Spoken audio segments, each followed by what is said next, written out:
Hi, welcome to the Nisharni kitchen. இன்னைக்கு நான் செஞ்சிருக்கிறது amla candy. நெல்லிக்காய் அப்படின்னு பார்த்தோம்னா அதில் நிறைய பெனிஃபிட்ஸ் இருக்கு. நம்ம ரெகுலர் பேஸ்லேயே டெய்லி டயட்டில் அதை சேர்த்துக்கலாம். இப்போ இந்த ஆம்லா கேண்டி நம்ம வீட்லேயே எவ்வளோ ஈஸியாக ப்ரிப்பேர் பண்ணலாம் அப்படின்னு சொல்லிட்டு இந்த வீடியோவில் பார்க்கலாம்.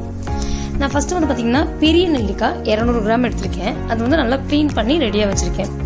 இது வந்து ஒரு இட்லி பாத்திரத்தில் 8 to 10 நிமிஷம் வரைக்கும் வேக வச்சுக்கலாம். இப்போ இது வந்து ஒரு 10 நிமிஷம் ஆயிடுச்சு. நான் கேஸ் ஆஃப் பண்ணிட்டேன். நீங்கள் அதை வெந்திருக்கா இல்லையான்னு செக் பண்ணணும்னா ஒரு நைஃப்லையோ இல்லைனாக்கா ஒரு ஃபோக் ஸ்பூனில் குத்தி பார்த்தீங்கன்னா தெரியும். இப்போ நம்ம கேஸை ஆஃப் பண்ணிவிட்டு எடுத்து எல்லாத்தையும் ஆற வச்சிடலாம். இது இப்போ கொஞ்சம் நேரம் ஆறட்டும். இது ஆறுனதுக்கு அப்புறமேட்டு நம்ம இந்த மாதிரி கை வச்சு எடுத்து விட்டோம்னா அது தனித்தனியாக இப்படி பீஸாக வந்துடும். அந்த சீட் தனியாக வந்துடும். அந்த சீடு எடுத்து கீழே போட்டுடலாம். இப்போ இதே மாதிரி நம்ம வச்சிருக்க எல்லா நெல்லிக்காயும் இந்த மாதிரி எடுத்து வச்சுக்கலாம். நம்ம நைஃப்லாம் இல்லாமல் இப்படி கையில் எடுக்க வந்துட்டாலே அது நல்லா வெந்திருக்குன்னு அர்த்தம். இப்போ இதே மாதிரி நம்ம எல்லாத்தையுமே ரெடி பண்ணி வச்சுக்கலாம். நெல்லிக்காய் அப்படின்னு பார்த்தோன்னா அதில் நிறைய நல்ல குணங்கள் இருக்குது. நம்மளுடைய இம்யூனிட்டியை இம்ப்ரூவ் பண்ணுறதுக்கு, அப்புறம் ஸ்கின், ஹேர், இந்த மாதிரி நிறைய சொல்லிகிட்டே போகலாம். இப்போ இங்கே பாருங்கள், எல்லாமே எடுத்து ரெடி பண்ணி வச்சுருக்கேன். இப்போ இதுக்கு ஈக்குவலான அளவுக்கு சீனி எடுத்திருக்கேன். அதாவது 200 கிராம் நெல்லிக்காய்னா 200 கிராம் சீனி எடுத்திருக்கேன் நான். இது எல்லாத்தையும் அப்படியே கொஞ்சம் கொஞ்சமாக மேலே போட்டு லைட்டாக, ரொம்ப வேணால் சும்மா லைட்டாக அப்படியே கொஞ்சம் நேரம் பரட்டி விட்டால் போதும். நீங்கள் இது சீனிக்கு பதிலாக வெல்லம் இல்லை நாட்டு சக்கரை எது வேணாலும் சேர்த்துக்கலாம். இன்னும் வெல்லம், நாட்டு சக்கரை அதெல்லாம் சேர்த்திங்கனாக்கா இன்னும் அதுவும் நல்ல அயன் சத்து. ஸோ அந்த மாதிரி சேர்த்துக்கலாம். இல்லை இந்த மாதிரி சீனியும் சேர்த்துக்கலாம். அவ்வளோதான். பாருங்கள், லைட்டாக எல்லா இடத்துலையும் சீனி கோட்டாகிற மாதிரி நம்ம கிண்டி விட்டால் போதும். இது உங்களுக்கு ஒருவேளை ஈக்குவலான அமௌண்ட்டில் எடுக்கிறது ரொம்ப ஜாஸ்தியாக இருக்க மாதிரி தெரிஞ்சதுன்னா நீங்கள் இன்னும் ஒரு 20-25 கிராம்ஸ் கொஞ்சம் கம்மியாக எடுத்துக்கலாம் சுகர். இப்போ எல்லாத்தையும் பரட்டி விட்டுட்டு ஒரு மூடி போட்டு வச்சிடலாம். இது ஒரு 2 நாள் அப்படியே மூடி போட்டு இருக்கட்டும். ஒரு நாளைக்கு அப்புறமேட்டு ஒரு தடவை நடுவில் கிண்டி மட்டும் விட்டுருங்க லைட்டாக. ஏன்னா வந்து சம்டைம்ஸ் அந்த சீனி கரையாமல் அடியில் அப்படியே நிற்கும். அதுக்காக ஒரு தடவை மட்டும் கிண்டி விட்டுடலாம். இப்போ இந்த நெல்லிக்காய் எல்லாமே 2 நாள் நல்லா ஊறிடுச்சு. இதை வந்து ஒரு வடிகட்டியில் அப்படியே வடிகட்டி விட்டுடலாம். இப்போ ஒரு கீழே வந்து ஒரு பாத்திரம் வச்சிட்டிங்கனாக்கா அது தண்ணி எல்லாம் அதில் போய் சேவ் ஆயிரும்.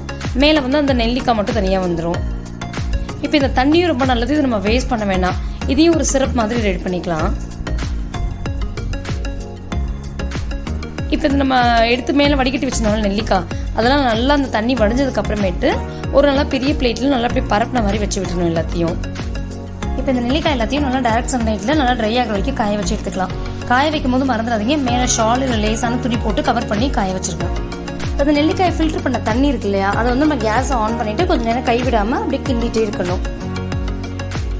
நல்லா ஒரு மாதிரி திக்காக தேன் மாதிரி வரும் பார்க்குறதுக்கு.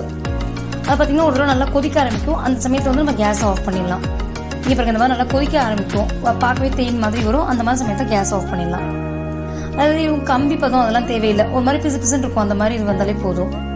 இங்கே பாருங்க, அவ்வளோதான். ஓரளவுக்கு திக்காகிடுச்சு. இந்த மாதிரி சமயத்தில் கேஸ் ஆஃப் பண்ணிட்டு நல்லா அதை ஆறுனதுக்கு அப்புறமேட்டு ஏதோ ஒரு கண்டெய்னரில் போட்டு ஸ்டோர் பண்ணி வச்சுக்கலாம்.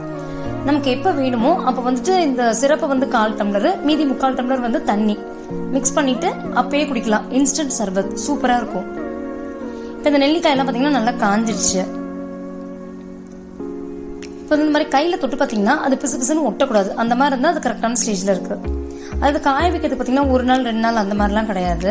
நமக்கு வெயில் எப்படி வருதோ அதுக்கு அந்த மாதிரி காய வச்சுக்கணும். இது பார்த்தீங்கன்னா சீனி நான் கொஞ்சமாக வந்து சுகர் வந்து பவுடர் பண்ணி வச்சுருக்கேன்.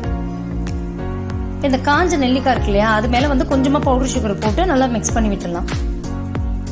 அது நெல்லிக்காய் வந்து எவ்வளோ அளவில் காஞ்சிருக்கணும்னாக்கா வெளியில் வந்து கையில் தொட்டால் ஒட்டக்கூடாது. உள்ளே சாப்பிட்றப்போ மாதிரி கொஞ்சம் நல்லா சாஃப்டாக இருக்கும், கொஞ்சம் கிரஞ்சியாக இருக்கும். அந்த மாதிரி இருக்கும். ரொம்ப முறுமுறுன்னு காய வச்சிட வேண்டாம். பாருங்க, அவ்வளோதான். நம்மளோட அந்த ஆம்லா கேண்டி அப்புறம் அந்த சிரப் ரெண்டுமே சூப்பராக ரெடி ஆயிடுச்சு. இதை கண்டிப்பாக செஞ்சு பாருங்கள். செஞ்சு பார்த்துட்டு எப்படி இருந்ததுன்னு சொல்லுங்கள். உங்களுக்கு என்னோட ரெசிபிஸ்லாம் பிடிச்சிருந்ததுன்னா லைக் பண்ணுங்கள், ஷேர் பண்ணுங்கள். மறக்காமல் சப்ஸ்கிரைப் பண்ணிக்கோங்க. தேங்க்யூ.